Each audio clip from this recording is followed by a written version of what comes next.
Shortly before my wife and I travelled to the USA this year, we were discussing with our daughter on Skype being that marvellous invention where you can talk to your family from 6,000 miles away and it's as if they're in the same room. We were talking about the many blessings that we have and those things that we can take for granted. And I want to develop this briefly in this sermonette today. But before I do that, let me quote, and I won't sing, you'll be pleased to know, let me quote selectively from a hymn written in 1897 entitled Count Your Blessings. And that's the title of the sermonette, Count Your Blessings. And I'm quoting selectively from this. It says, "When upon life's billows you are tempest tossed, when you are discouraged, thinking that all is lost, count your many blessings, name them one by one, and it will surprise you what the Lord hath done." And then the refrain is, count your blessings, name them one by one. Count your blessings, see what God hath done. Count your blessings, name them one by one, and it will surprise you what the Lord hath done. So amid the conflict, whether great or small, do not be disheartened, God is over all. Count your many blessings, angels will attend, help and comfort give you to your journey's end. Now sometimes we can think about blessings in respect of what we may have received. For example, we may have been left property or some money or a car when a loved one dies, or just as a gift, and we count these things as blessings. However, today in this brief message, I don't want to focus on the material things of life, but those things that we already have and that we can take for granted. It's natural to get excited about receiving something or some things, but do we get really excited about what we already have? Sometimes we can forget the blindingly obvious because we don't always see that what we have may be truly astonishing compared with other people who are less fortunate. The first of three scriptural quotations that I'll give you today in this message is found in 1 Thessalonians 5, verses 16 to 18, if you'll turn there. All three references today will be from the writings of Paul. And this brief passage he gives us the ideal scenario that we should be striving to achieve. 1 Thessalonians 5, starting in verse 16. Two words, the first verse 16. It says, "Rejoice always. Pray without ceasing." And verse 18, "In everything give thanks, for this is the will of God in Christ Jesus for you." If we count our blessings on an ongoing basis, it is highly likely that we will reflect this passage in our lives. It was a standard that paid handsome dividends for Paul, who was a giant in the New Testament. What do we have and what blessings do we enjoy? Let's just think about this. Everyone in this congregation here today, and perhaps as far as I know listening in, has reasonable eyesight. Some better than others, of course. Some, like me, need spectacles for reading and driving, but we can all see. Not that long ago, we had a prayer request for Mrs. Delia Messier. She had been told that she might lose her eyesight. Another member in the UK at the same time had also told me that in the long term, he might lose his eyesight and his diabetic condition could contribute to that problem, to that outcome. Subsequently, we heard that Mrs. Messier has had better news, which we could and should and must all rejoice about. Truly good news. Our member in the UK I continue to pray for.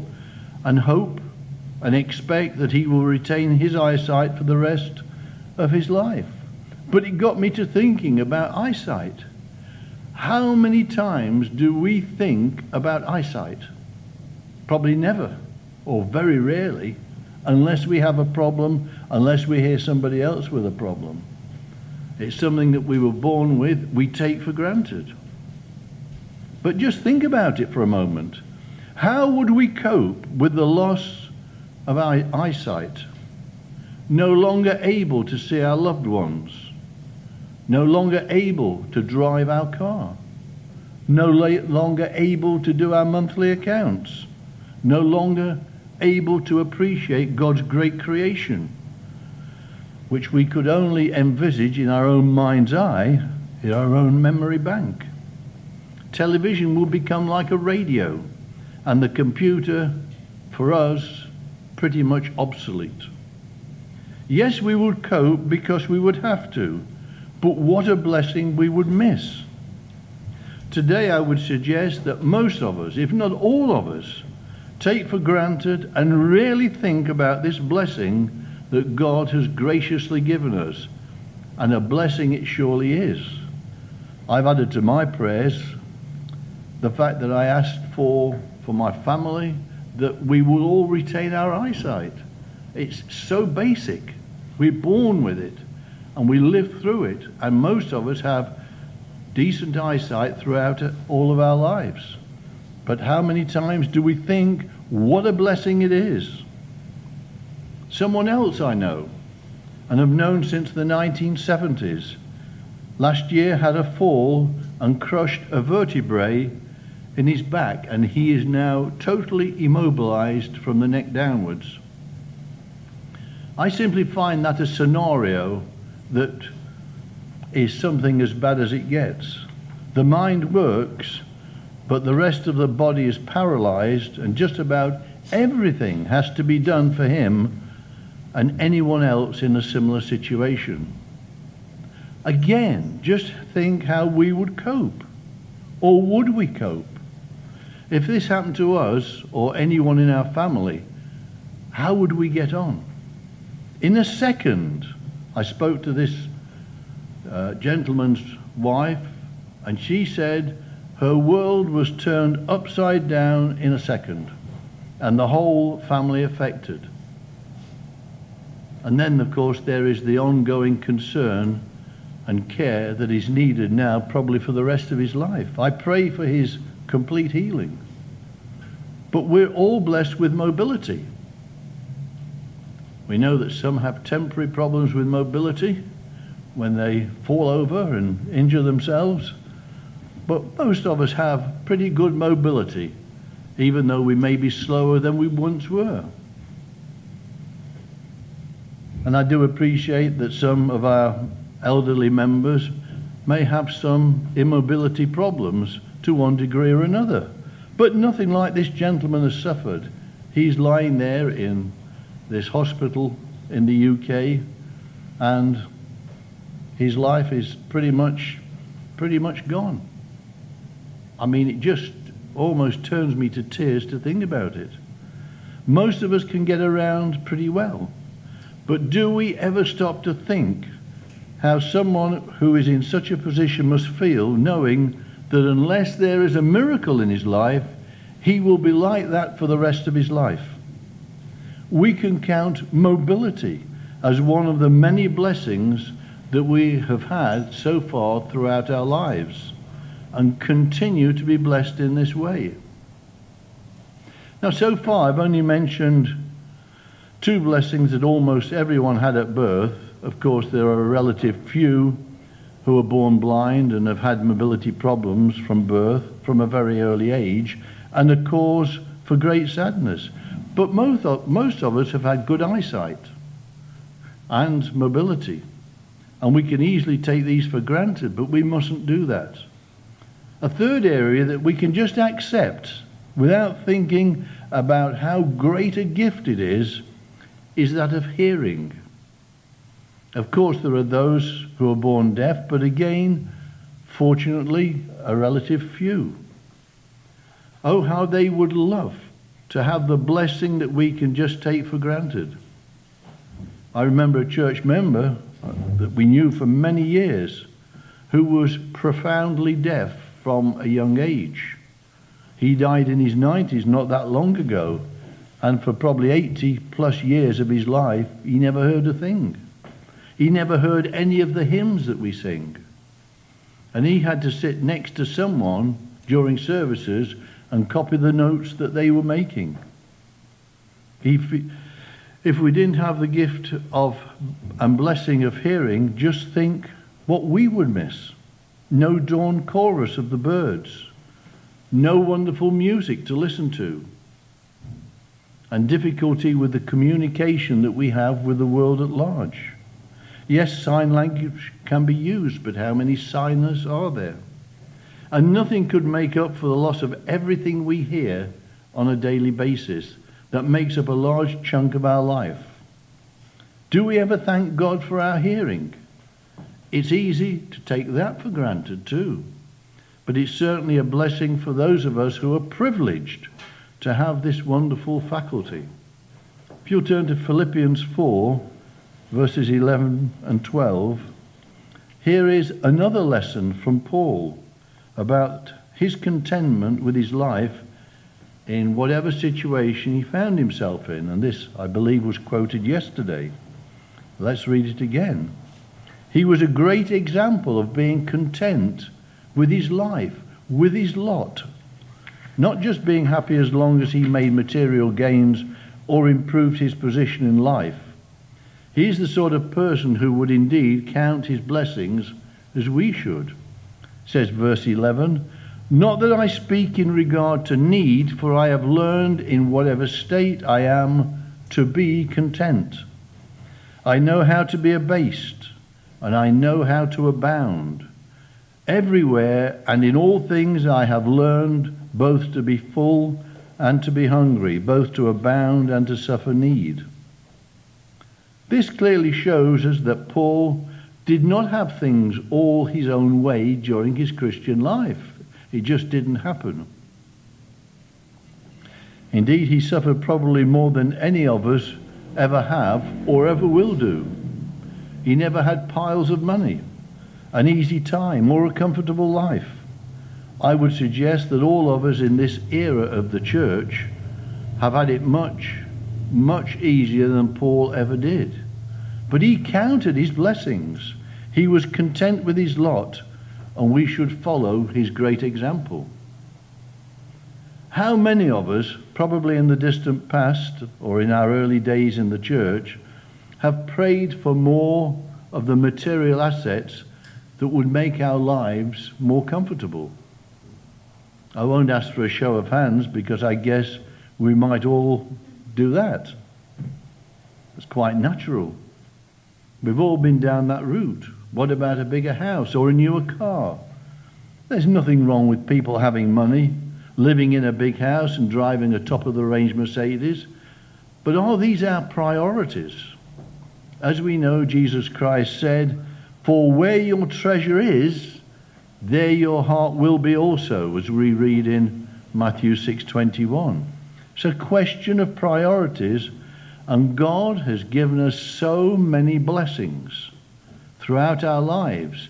Things we take for granted, eyesight, hearing, mobility, which I mentioned today. But so many more blessings for most of us. A good and a sound mind in most cases, and many more physical blessings. Are we happy, or are we still striving for more? Are we content with our lot, that which God has so far blessed us with? What about the blessings of our family, parents, grandparents, siblings, children, grandchildren, and other members of our extended family? Yes, I know that we can have problems with some of them for various reasons, but most of us have members of our family who are precious to us. Just a couple of weeks ago, an England cricketer was being checked up for a viral illness. He was aged 26 and considered one of the best batsmen in the world and fit as a fiddle. But the checkup revealed that he had to immediately retire from cricket, his job, because of a serious heart condition.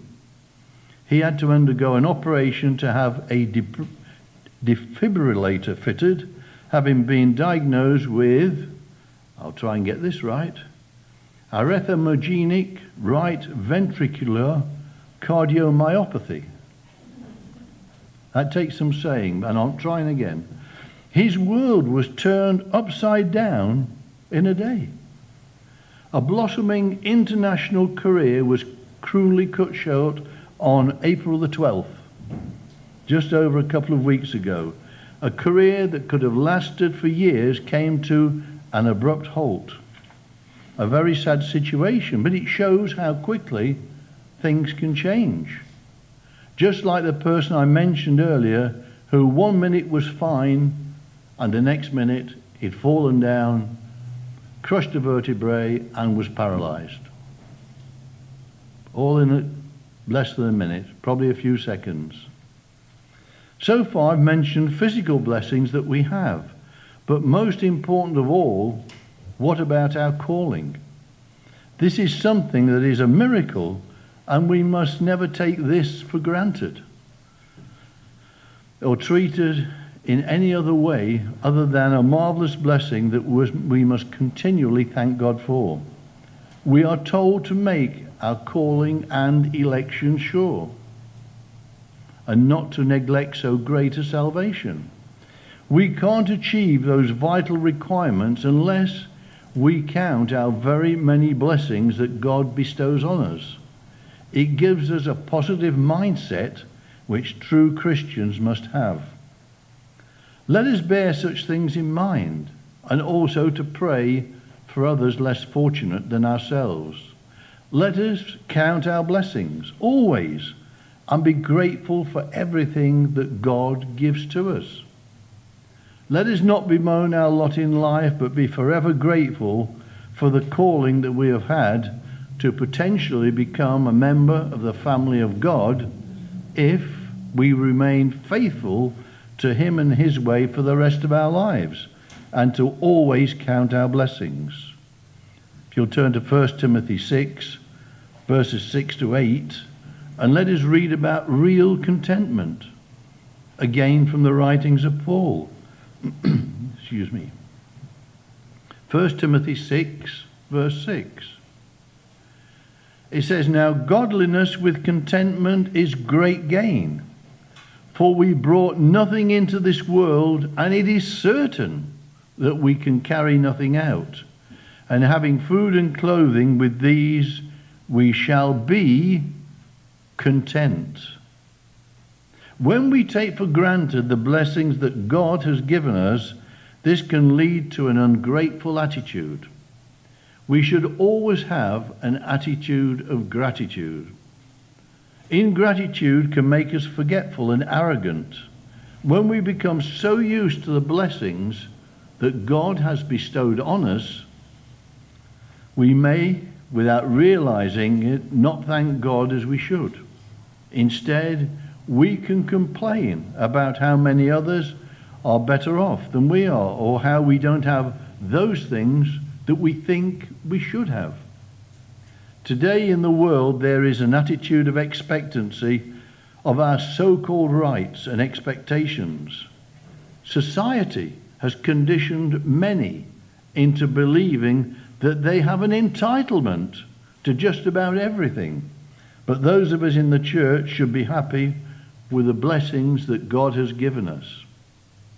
I recently read this in the Reader's Digest. This person said, "I will count my blessings whenever I am in the doldrums, count to 10 when I am quarrelsome, and count on my friends when I need a laugh." I think that's very good. She said, "I will count my blessings whenever I am in the doldrums." And let us always count our blessings.